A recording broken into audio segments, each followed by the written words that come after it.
move. Oh, okay, okay. Thank you very much. And this is the PFM bill, PFM Act 2012. And I've tried to elucidate to the members in terms of the summary points that we made. And this is also a bill that we had a brainstorming session, so that we try to understand where we are coming from and why we are actually proposing a debt anchor. And I just wanted to make sure, you can go through the, I just wanted to make sure that there are points of emphasis that we have made. And this is a matter that has gone through also with the three, what I did, Madam Chair, is to bring 3 committees, 2 from the National Assembly and 1 from the Senate. And we had a brainstorming session because we wanted, first of all, to explain what is really happening. And then, most importantly was to actually try to understand what is happening at the frontier of debt management and where we are in terms of policy commitments.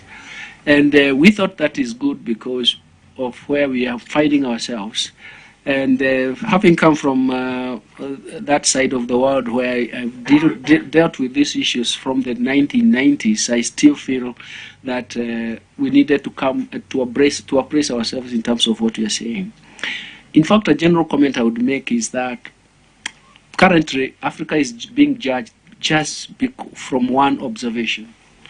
What is your debt capacity, carrying capacity, and what are you doing about it? And you realize that all this you see rating agencies doing, you can see the warfare that has been there the whole night. I don't know whether you watch the Twitter and all that. There's warfare because Bloomberg misinterpreted what Moody's was talking about Kenya. And then they went, again, the rating agencies went and downgraded the US. We thought that we were on the receiving end. Even the US was on the receiving end. This morning when I woke up, it was not Kenya now, it was a torrent of things. Things here. One, the sensitivity of debt and debt management is becoming very critical.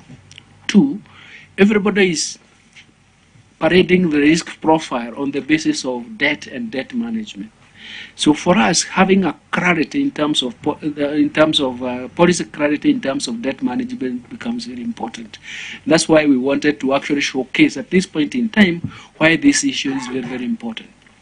I want my colleague here, you know, I explained to you, my dear friend, Senator Karware, it's the only chance for the young people to address Senator Karware because outside there they may not.